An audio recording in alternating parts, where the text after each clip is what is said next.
SEC가 리플의 중간 항소 반대 입장에 대한 회신을 법원에 제출했는데 전체적인 내용 중에서 포인트가 될 만한 것과 전문가들이 어떻게 평가하는지도 함께 말씀드릴게요.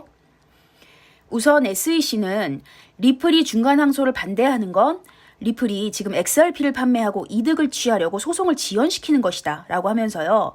이 중간 항소가 왜 필요하냐? 테라폼 랩스와 라이브러리 소송에서 판사가 이 2차 시장에서 구체적인 계약을 안 했어도 암묵적으로 이익을 기대한 거 아니냐라고도 볼 수 있었고 미등록 증권거래라고 판결을 했었기 때문에 이 리플 소송에 법적인 문제가 존재한다고 보는 겁니다.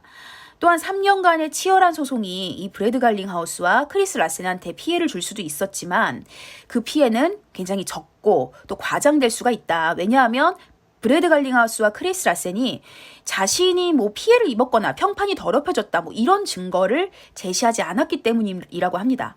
그리고 마지막으로 리플은 이 SEC의 중간 항소 신청이 받아들여지면 리플도 항소법원에 이 기간 판매에 관한 법원의 판결을 검토해달라고 자기네들도 항소를 할 거라고 밝혔는데 이제 사실상 판결 전체가 항소에 있다는 걸 의미하는 거죠. 자, 만일 리플 바램대로 항소법원이 기간 판매에는 투자 계약이 수반되지 않는다라고 판매를 한다면 뭐 구제 단계나 재판을 진행하는 거는 별 의미가 없을 것이라고 합니다. 이 말은 다시 말하면 리플이 기간 판매 판결에 대해서 항소를 하면 구제 단계에서 벌금 등 같은 논의가 뭐 왜 필요하며 재판 같은 건 굳이 왜 하냐는 건데 사실 이거는 중간 항소 신청 반대 회신으로는 조금 부적합한 논리라고 생각을 해요. 왜냐하면 뭐 리플 중간 항소 신청이 그러니까 승인되면 항소한다고 했지 무조건 항소하겠다고 한 게 아니거든요. 어쨌든 전체적인 키포인트를 말씀드리자면 전문가들의 평가를 살펴보면 리플의 최고 법률 고문은 이번 SEC의 회신이 또 하나의 위선적인 그런 방향 전환임을 이야기합니다. 수년간 규칙은 분명하고 반드시 따라야 한다. 이렇게 SEC가 수년간 얘기를 해놓고 이제 와서 이런 상투적인 법적 문제들을 해결하기 위해서는 항소가 시급하다. 이렇게 SEC가 주장을 하고 있는 거고요. 규칙을 따르지 못하겠다. 이건 법에 문제가 있는 것 같다라는 이 SEC의 태도를 비판하고 있다고 보입니다. 존 디튼 변호사의 평가가 이 SEC 위선에 대해서 잘 설명을 해주고 있는데요. 그동안 제 영상 시청해오신 분들 잘 아시겠지만 이 소송이 3년이나 걸리고 있는 이유가 바로 SEC의 지연 전략 때문이죠. 계속해서 말을 바꾸고 또 회신에 대한 연장을 요구하고 뭐 이런 식으로 3년을 길게 끌고 온 SEC인데 이제는 SEC가 리플의 중간 항소 반대가 이 리플이 XRP를 팔기 위해서 소송을 지연시키는 것이다 라고 얘기를 하는 겁니다. 그런데 존 디튼 변호사는 중간 항소 신청이야말로 소송을 지연시키는 것이라고 아주 일침을 놨어요. 그러면서 지금 SEC의 주장이 얼마나 우스꽝스러운지를 설명해주고 있죠. 우선 SEC는 브래드 갈링하우스와 크리스 라센의 재판을 포함한 모든 것에 대한 지금 정지를 요청하고 있는데 이거는 지금 전체 소송을 자동으로 연장하는 것이라고 합니다. 아직 재판이 남아있기 때문에 중간 항소를 한다고 해서 이게 소송이 끝나는 게 아니거든요.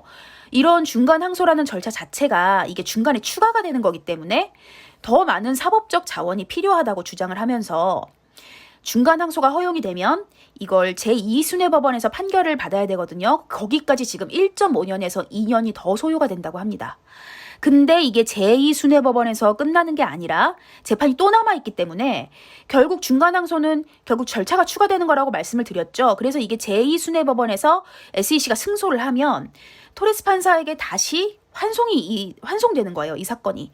그리고 토레스 판사는 다시 하위 테스트의 법률적 요소에 이 사건을 적용해보고 다시 한번 꼼꼼하게 살펴본다고 합니다.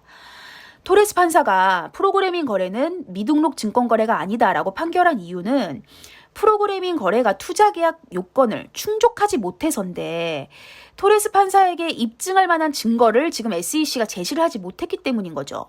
그런데 이제 와서 뭐 SEC가 과연 투자 계약이랑 관련해서 공통기업 또는 요건 이런 증거를 제시할 수 있을까요? 존 디튼 변호사는 SEC는 그럴 수 없을 거고 또 토레스 판사도 결국에는 약식 판결과 동일한 결과를 줄 거라고 생각한다고 합니다.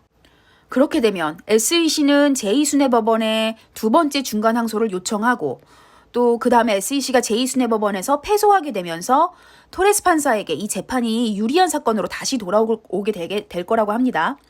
재판이 끝나면 이 모든 사안에 대해서 통상적인 항소가 있을 것이기 때문에 리플보다 더 신속한 판결을 원한다는 이 SEC의 주장은 지금까지 들은 것 중에 가장 우둔한 SEC의 주장이라고 존 디튼 변호사가 이야기를 했고요. 자, 중간 항소라는 절차가 추가됨으로써 그냥 항소를 진행하는 것보다 최소 1.5년에서 2년은 더 걸리는 건데 SEC가 지금 판사를 조롱하는 건지 리플을 조롱하는 건지 그것도 아니면 대중들을 조롱하는 건지 안타까운 회신인 것 같습니다.